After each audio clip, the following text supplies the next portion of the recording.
Hello students, welcome to Gyanjyoti coaching centre. Gyanjyoti coaching সেন্টারের পক্ষ থেকে তোমাদের সকলকে জানাই আরও একবার স্বাগত।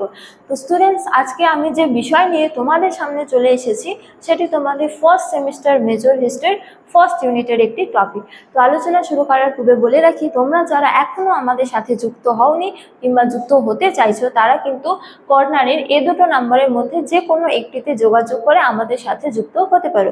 এছাড়া বলে রাখি যে আমাদের এখানকার কোর্স ফি কিন্তু খুবই সীমিত, অর্থাৎ আমাদের এখানকার টোটাল কোর্স ফি হলো 499।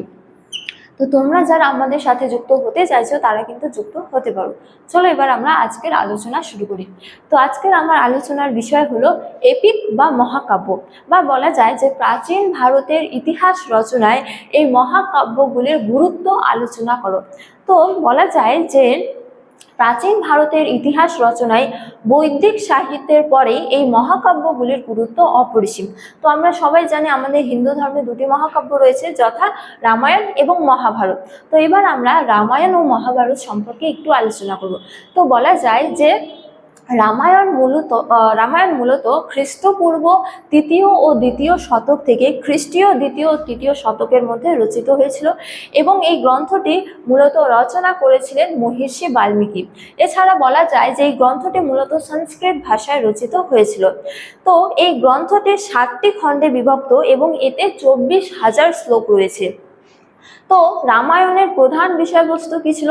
তো বলা যায় যে রামায়ণের প্রধান বিষয়বস্তু হলো অযোধ্যার রাজা দশরথের পুত্র রামের পারিবারিক বর্ণ সংক্রান্ত সামাজিক ও রাজনৈতিক কার্যকলাপের সম্পাদন। এবার আমরা আলোচনা করব মহাভারত নিয়ে। তো এই ক্ষেত্রে বলা যায় যে মহাভারত সংস্কৃত ভাষায় রচিত হয়েছিল এবং এই গ্রন্থটি রচনা করেছিলেন মহর্ষি কৃষ্ণ দ্বৈপায়ন বেদব্যাস। তো এই গ্রন্থটি রচিত হয়েছিল মূলত খ্রিস্টপূর্ব 4র্থ শতক থেকে খ্রিস্টীয় 4র্থ শতকের মধ্যে। তো এই গ্রন্থটিতে মূলত 1,00,000 শ্লোক রয়েছে। তো বলা যায় যে মহাভারতের মূল বিষয়বস্তু কি ছিল? তো এই ক্ষেত্রে বলা যায় যে মহাভারতের প্রধান বিষয়বস্তু ছিল গঙ্গা যমুনার দোয়াব অঞ্চলে ভৌমিক অধিকার নিয়ে কুরু এবং পাণ্ডবদের মধ্যে প্রতিদ্বন্দ্বিতা বা কুরুক্ষেত্রের যুদ্ধ ছিল এই গ্রন্থের প্রধান বিষয়বস্তু।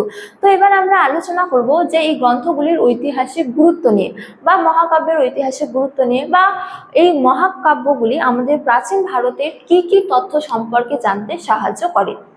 তো মূলত বলা যায় যে মহাকাব্যগুলি থেকে আমরা মূলত প্রাচীন ভারতের বেশ কিছু তথ্য জানতে পারি, যেমন আর্য অনার্যদের সংঘর্ষ বা তৎকালীন সময়ে বিভিন্ন রাজবংশগুলির কার্যকলাপ, এছাড়া দাক্ষিণাত্যে আর্য সংস্কৃতির বিস্তার, তার পাশাপাশি সেই সময়কালের সামাজিক, রাজনৈতিক, অর্থনৈতিক এবং ধর্মীয় ব্যবস্থা, তার পাশাপাশি বলা যায় যে বিভিন্ন বর্ণ প্রথা, এবং হচ্ছে যে তৎকালীন সময়ে শূদ্র এবং নারীদের অবস্থা কেমন ছিল, এই সংক্রান্ত বহু তথ্য কিন্তু আমরা জানতে পারি।